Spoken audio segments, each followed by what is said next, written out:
బలరాముడు యుద్ధము వద్దు అని అంటాడు.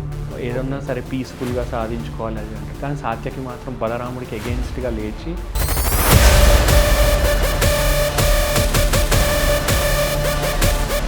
ఆ మాటలకి ద్రౌపది కూడా లేచి సాత్యకిని పొగుడుతుంది. ఇంతమంది సంధి గురించి మాట్లాడుతున్నాడు, సాత్యకి ఒక్కడే గట్టిగా మాట్లాడుతున్నాడు అని చెప్పి ద్రౌపది కూడా ఆ ఇన్స్టెన్స్లో సాత్యకిని ప్రేజ్ చేస్తుంది. తనకి ఎగెయిన్స్ట్గా చేస్తున్నారు అని చెప్పి తను ఫస్ట్ కత్తి తీస్తాడు కృష్ణుని ప్రొటెక్ట్ చేయడానికి. సో అంటే ముక్కుసూటిదనంతో పాటు అవసరమైతే అక్కడే యుద్ధం చేయగల తెగింపు కలిగిన క్యారెక్టర్ సాత్యకి. చాలా అగ్రెషన్ కూడా ఎక్కువ అనమాట. దాని తగ్గట్టు ఆ పరాక్రమము, ఆ విలువిద్యలో పర్ఫెక్ట్ తను. అర్జునుడి దగ్గర శిష్యుడు అంటే ఆబ్వియస్లీ విలువిద్య. హాయ్, నా పేరు సంతోష్. మన ఇతిహాసాలు, పురాణాలు, చరిత్ర ఇవి యూత్కి, ఈ జనరేషన్ యూత్కి సింపుల్ లాంగ్వేజ్లో ఎక్స్ప్లెయిన్ చేస్తూ వాళ్ళకి అర్థమయ్యే విధంగా తెలియజేయాలనే ఉద్దేశంతో ఒక యూట్యూబ్ ఛానల్ అనేది ప్రారంభించాము. ఛానల్ పేరు అస్త్ర టాక్ షో. మీరందరూ ఆదరిస్తారని కోరుకుంటూ please like, share and subscribe Astra talk show. Hello అండి, నమస్తే. నా పేరు కృష్ణకుమార్. మహాభారతం చదువుతుంటే నాకు ఒక ప్రత్యేకమైన పాత్ర అయితే కనిపించింది. ఆ పాత్ర గురించి నాకు మహాభారతంలో కొంతే తెలుసుకున్నాను. దాని గురించి పూర్తిగా తెలుసుకుందామని చెప్పేసి సంతోష్ గారి దగ్గరికి అయితే వచ్చాను. సో సంతోష్ గారిని అడిగి ఆ పాత్ర యొక్క విశిష్టత ఏంటి, అది ఎంతవరకు ఉంది, ఎందుకు ప్రాచుర్యం పొందలేదనేది అయితే ఒకసారి సంతోష్ గారిని అడిగి తెలుసుకుందాం. నమస్తే సంతోష్ గారు. హాయ్ కృష్ణ. హాయ్ సంతోష్. మీరు ఏ పాత్ర గురించి తెలుసుకోవాలనుకుంటున్నారు మహాభారతంలో? మహాభారతంలోని సాత్యకి అనే పాత్ర గురించి తెలుసుకోవాలనుకున్నాను సార్. ఎందుకంటే సాత్యకి అనే మహాభారతం చదువుతుంటే సాత్యకి అనే పాత్ర చాలా బలమైన పాత్ర, నిమిడి ఎక్కువ ఉన్న పాత్ర, యుద్ధం చేసిన పాత్ర, కానీ ప్రాచుర్యం మాత్రం అంతగా లేదు. మనకి ప్రజెంట్ ట్రెండ్ తగ్గట్టుగా మాట్లాడుకుంటే సోషల్ మీడియా దగ్గర నుంచి సినిమాల వరకు ఆ పాత్ర నిమిడి అయితే లేదు. సో దాని గురించి తెలుసుకోవాలనుకుంటున్నాను, ఆ పాత్ర గురించి. యా కృష్ణ, నువ్వు అన్నట్టు సాత్యకి అనే క్యారెక్టర్ చాలా ఇంపార్టెంట్ క్యారెక్టర్ మహాభారతంలో. మనకి మూవీస్లో కానీ, సీరియల్స్లో కానీ, లేకపోతే ఏదైనా నావెల్స్లో కానీ ఈ పాత్ర గురించి ఎక్కువగా తెలీదు. ఎక్కువ ప్రాచుర్యం లేని పాత్ర, but at the same time చాలా ఇంపాక్ట్ ఉన్న పాత్ర అది. అసలు సాత్యకి జననం గురించి నాకు తెలుసుకోవాలను. ఓకే, సాత్యకి యదువంశంలో పుట్టాడు. కృష్ణుడికి వరుసకి తమ్ముడు అవుతాడు. తమ్ముడు అంటే పినతండ్రి కొడుకు అనమాట. సో వీళ్ళు కలిసి పెరుగుతారు. కృష్ణుడితో పాటు మధురలో ఉంటాడు. ఆ తర్వాత ద్వారకలో ఇద్దరు కలిసి నివసిస్తారు. సో కృష్ణుడితో చాలా క్లోజ్గా మూవ్ అయిన పాత్రలో సాత్యకి ఒక పాత్ర మహాభారతంలో. అంటే కంప్లీట్ ట్రావెలింగ్ ఉంటుంది సాత్యకి కృష్ణుడికి. ఫస్ట్ నుంచి లాస్ట్ వరకు సాత్యకి కృష్ణుడితోటే ఉంటాడు. ఇంకొకటి ఏంటంటే చాలామందికి తెలియని విషయం ఏంటంటే ద్రోణాచార్యుడి ప్రియ శిష్యుడు ఎవరో అందరికీ తెలుసు, అర్జునుడు. అర్జునుడి ప్రియ శిష్యుడు ఎవరు అనేది చాలామందికి తెలియదు. అదే సాత్యకి. సాత్యకి ఇంకో పేరు కూడా ఉంది, యుయుధానుడు. యుయుధానుడు. సాత్యకి వాళ్ళ తండ్రి పేరు సత్యకుడు. సత్యకుడు కొడుకు కాబట్టి సాత్యకి అని పిలుస్తారు సాత్యకిని. సాత్యకి వాళ్ళ తండ్రి పేరు సత్యకుడు. సత్యకుడు కొడుకు కాబట్టి సాత్యకి అని పిలుస్తారు. అసలు పేరు యుయుధానుడు. మరి సాత్యకి గురువు, యుద్ధ విద్యలు ఆయన నేర్పించిన గురువు ఎవరు సార్? మొట్టమొదట వీళ్ళందరూ ద్రోణాచార్యుడి దగ్గరే నేర్చుకుంటాడు. దుర్యోధనుడు, కౌరవులు, పాండవులు, సాత్యకితో సహా అందరూ ద్రోణాచార్యుడి దగ్గర నేర్చుకుంటాడు. తర్వాత అర్జునుడి దగ్గర మెలకువలు నేర్చుకుంటాడు. అంటే ఇప్పుడు గ్రాడ్యుయేషన్ ఒక దగ్గర, పోస్ట్ గ్రాడ్యుయేషన్ లాగా అట్లా మిగతా మెలకువలన్నీ అర్జునుడి దగ్గర నేర్చుకుంటాడు. సో అర్జునుడిని తన గురువుగా భావిస్తాడు. సో అర్జునుడు అంటే ఎంత ఇష్టం అంటే అర్జునుడి కోసం ఇంకా ఏదైనా చేసేస్తాడు, అంత ఇష్టం అర్జునుడు అంటే సాత్యకి. సాత్యకి అర్జునుడు మరి ఫ్రెండ్షిప్ ఉంటుందా అండి? చాలా బాగుంటుంది వాళ్ళు. సాత్యకి, కృష్ణుడు, అర్జునుడు వీళ్ళ ముగ్గురు రిలేషన్ ఒక బ్యూటిఫుల్ రిలేషన్ మహాభారతంలో. సో అర్జునుడు కోసమే, పాండవుల కోసమే పాండవుల తరఫున కురుక్షేత్ర యుద్ధంలో పోరాడతాడు సాత్యకి. సాత్యకి కురుక్షేత్ర యుద్ధంలో ఉన్నాడు. కానీ అంటే ప్రాచుర్యం అంతగా మనం ఎక్కడ చూడము. కాకపోతే అసలైన వ్యాస మహాభారతం, ఆంధ్ర మహాభారతం చదివితే తన గొప్పతనం ఏంటనేది తెలుస్తుంది. అది అంటే నేను అది చదివినప్పుడే నాకు డౌట్ వచ్చింది. సరే తెలుసుకుందామని చెప్పేసి మీ దగ్గరికి వచ్చాను. అంటే కనీసం ప్రవచనకర్తలు కూడా ఏదో కమెంట్ గోలా టచ్ చేసి వెళ్ళిపోయారు తప్ప పాత్ర గురించి అయితే ఎక్కువగా చెప్పలేదు అక్కడ. ఎగ్జాక్ట్లీ. ఎందుకంటే మేబీ మరి అంత సినిమాటిక్గా ఉండదని లేకపోతే అంత అట్రాక్టివ్గా ఉండదని చెప్పరేమో అని నా ఒపీనియన్. కానీ ఆ పాత్రని కనుక హైలైట్ చేసి ఒక మూవీయో సీరియల్లో తీస్తే అసలు చాలా బాగుంటుంది. అంటే మీరు చెప్తుంటే తెలుస్తుంది చాలా ఇంట్రెస్టింగ్గా ఉంది క్యారెక్టర్, సాత్యకి క్యారెక్టర్.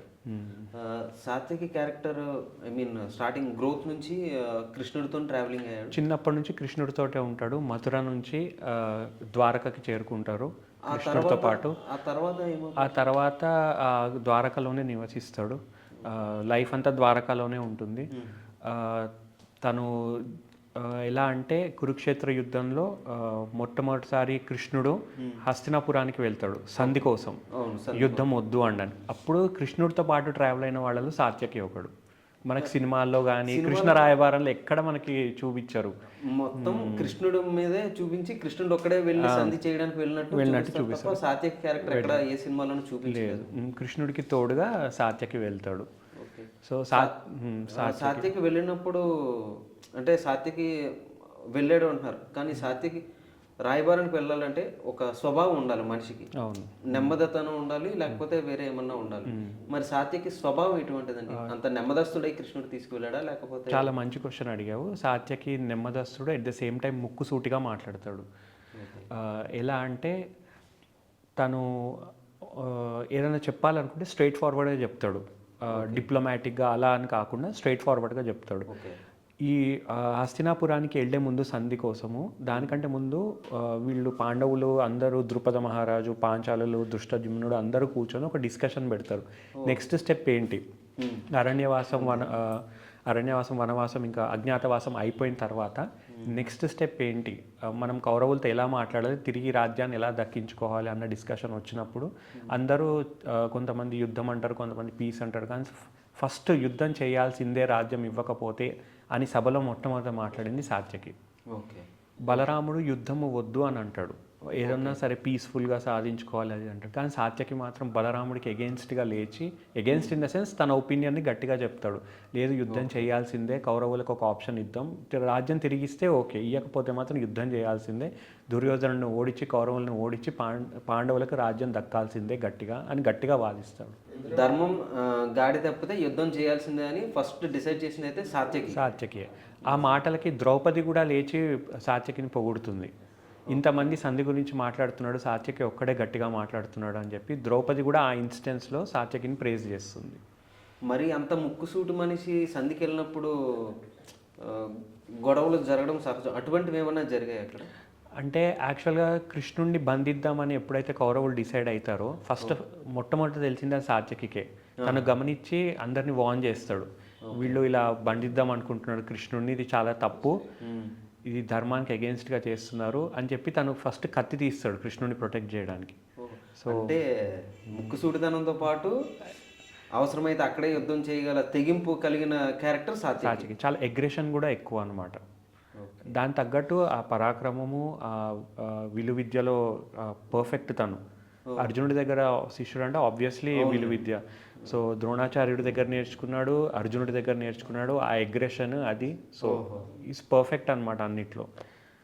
సో అందుకే కృష్ణుడు తీసుకెళ్తాడు తను. మరి సాత్యకి కురుక్షేత్ర యుద్ధంలోని ఎన్ని రోజులు యుద్ధం చేశాడు? సాత్యకి యొక్క వీరోచితమైన పోరాటాన్ని బయటికి రాకుండా, ఐ మీన్ అంటే మహాభారతంలో ఖాళీగా పేపర్ మీద ఎందుకు ఉండిపోయింది, బయటికి ఎందుకు రాలేదు? బయటికి ఎందుకు రాలేదు అనేది మనం చెప్పలేము. మేబీ మీ టాక్ షో వల్ల, ఈ రోజు మన డిస్కషన్ వల్ల బయటికి రావచ్చు. సో అది పాజిటివ్గా ఎక్స్పెక్ట్ చేద్దాం.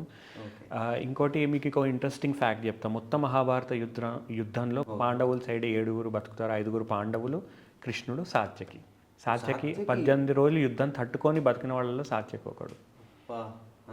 అంత వీరోచితమైన పోరాటం చేసిన వ్యక్తి గురించి మనం ఎక్కడ అసలు మాట్లాడుకోవడం కూడా తగ్గిపోయింది.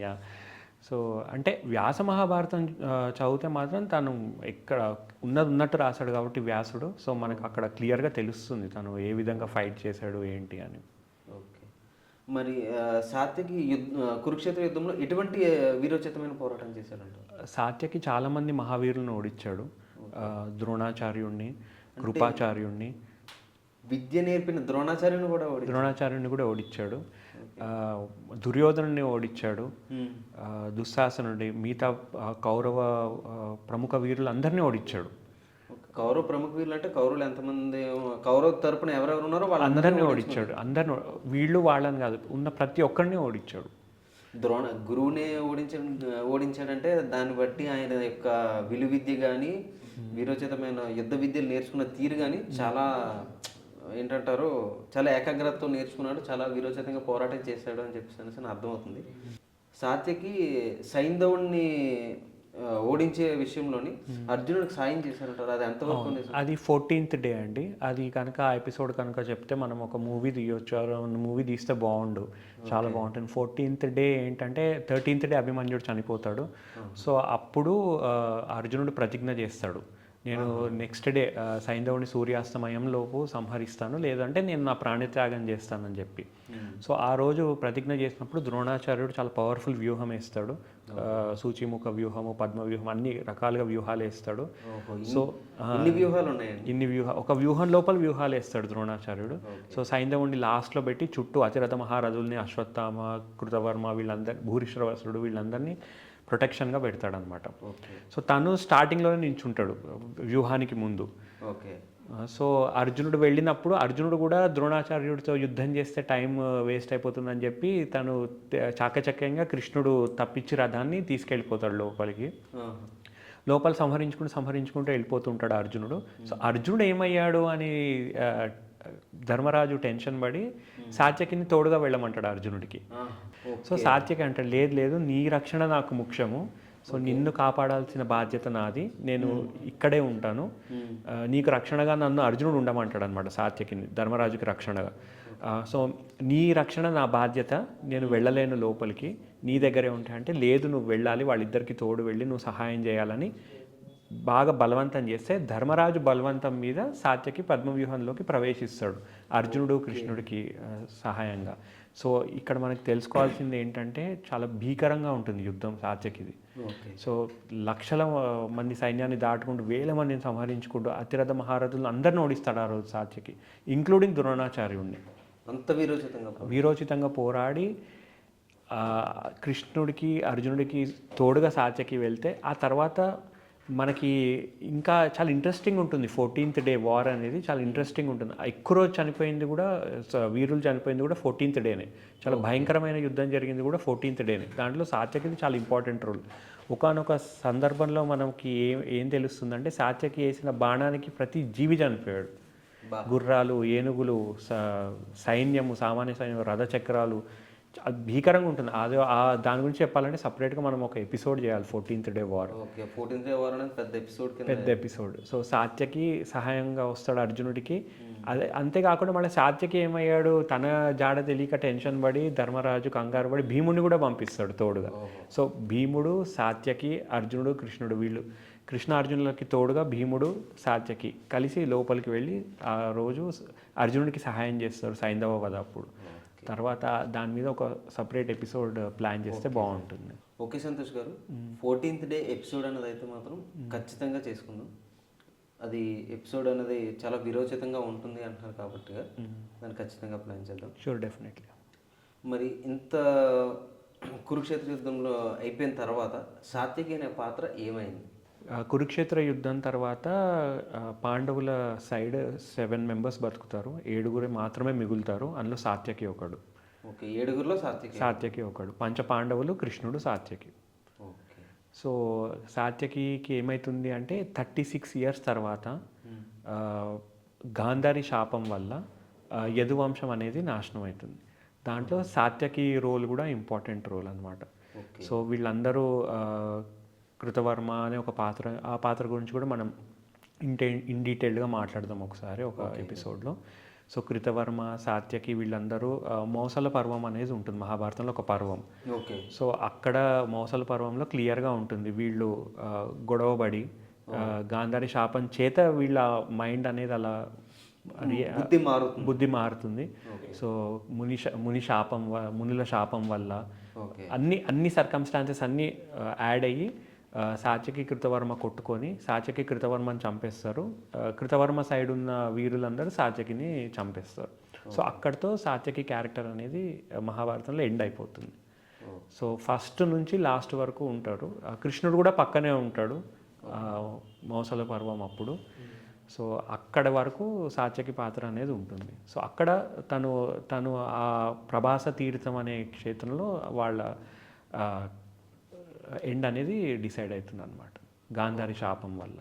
ఓకే, సాత్యకి పాత్ర అయితే ఆ విధంగా ఎండ్ అవుతుంది. ఇంకోటి కొన్ని వర్జన్స్ చూసుకుంటే ఏంటంటే దేవతలు రాక్షసులే మనుషులుగా భూమి మీదకి వచ్చి యుద్ధం చేశారు. అదే మహాభారత యుద్ధం. సో సాత్యకి కొన్ని వర్జన్స్ ప్రకారం చూస్తే మరుద్గణములు అనేవి ఉంటాయి కదా మనకి, రుద్రగణములు మరుద్గణములు అని. సో సాత్యకి మరుద్గణము ఒక అంశ అని కొన్ని వర్జన్స్లో మనం చూడొచ్చు. సో మరుద్గణములే ఒక రూపం తీసుకొని సాత్యకి లాగా వచ్చాయి. మరుద్గణము అంటే దాని డీటెయిల్ ఏమన్నా చెప్పగలరా? అంటే మనకి స్టామ్ విండ్ గాడ్స్ వాయుదేవుడితో పాటు అసోసియేట్ అయిన గణములు అనమాట మరుద్గణములు అంటే. మరుద్గణం అంటే కొంచెం తెలుగు అంతరించిపోతుంది కదా. సో మరుద్గణం అనే పదం అనేది అయితే నేను ఇప్పటికీ చాలా రేర్గా ఎక్కడో 1-2 సార్లు విన్నట్టు గుర్తు. అంటే స్కూల్లో మా తెలుగు మాస్టర్ దగ్గర, ఇప్పుడు మీ దగ్గర వింటున్నాను. సో రుద్రగణములు మరుద్గణములు ఈ దేవతాంశాలే భూమి మీదకి వచ్చినాయి మానవ రూపంలో. రాక్షసాంశాలన్నీ కౌరవులు వాళ్ళకి అగెయిన్స్ట్గా. కానీ కొన్ని దేవతాంశాలు కౌరవుల సైడ్ కూడా ఫైట్ చేసినాయి. ఫర్ ఎగ్జాంపుల్ కర్ణుడు, ద్రోణాచార్యుడు. ద్రోణాచార్యుడు అంటే మన భారద్వాజ ముని, అంగీరస మహర్షి, వీళ్ళ అంశాలన్నీ దిగినాయి భూమి మీదకి. ఓకే, సో మహాభారతంలోని సాత్యకి పాత్ర గురించి నాకు ఇంత వివరంగా చెప్పినందుకు చాలా చాలా థ్యాంక్స్ సంతోష్ గారు. థ్యాంక్ యూ అండి, ఇట్స్ మై ప్లెజర్. అండ్ అలాగే నెక్స్ట్ కూడా 14th ఎపిసోడ్ అయితే చేద్దామని డెఫినెట్గా 14th డే ఎపిసోడ్ అనేది ఇన్ డీటెయిల్డ్గా అది కనుక మూవీ తీస్తే మాత్రం చాలా ఎక్సలెంట్గా ఉంటుంది. మేబీ అంత టెక్నాలజీ కూడా కావాలేమో, గ్రాఫిక్స్ కానీ వాటికి కానీ. ఆ బ్యాటిల్ అనేది చాలా బాగుంటుంది 14th డే అనేది. సో డెఫినెట్గా దాని మీద ఒక పాడ్కాస్ట్ చేద్దాం మనం. ఇన్ డీటెయిల్గా నేను ఎక్స్ప్లెయిన్ చేస్తాను 14th day war. Okay Santosh గారు, సాత్యకి అనే క్యారెక్టర్ ఎంత వీరోచితంగా పోరాడింది అనేది మాత్రం నాకు చాలా వివరంగా వివరించారు. దానికి చాలా ఆనందంగా ఉంది ఆ క్యారెక్టర్ యొక్క గొప్పతనం తెలుసుకున్నందుకు. మరి ఇంకా దాని గురించి ఫర్దర్గా ఇంకేమన్నా చెప్తారు? అంటే 14th డే అనేది చాలా ఇంపార్టెంట్. నేను జస్ట్ క్లుప్తంగా చెప్పాను మీకు. ఇన్ డీటెయిల్డ్గా 14th డే మీద ఒక స్పెషల్ ఎపిసోడ్ ప్లాన్ చేద్దాము. ఆ 14th డే వార్, ఆ డీటెయిల్స్, ఆ వ్యూహము, వాడిన అస్త్రాలు, ఎలా అయితే సాత్యకి ఫైట్ చేశాడు, ఎలా అయితే భీముడు ఫైట్ చేశాడు, ఎలా అయితే కృష్ణార్జునులు సైంధవుడిని సంహరించాడు, అది ఇన్ డీటెయిల్గా ఎక్స్ప్లెయిన్ చేయాలంటే ఆ సపరేట్ పాడ్కాస్ట్, సపరేట్ ఎపిసోడ్ ఒకటి మనం చేయాలి.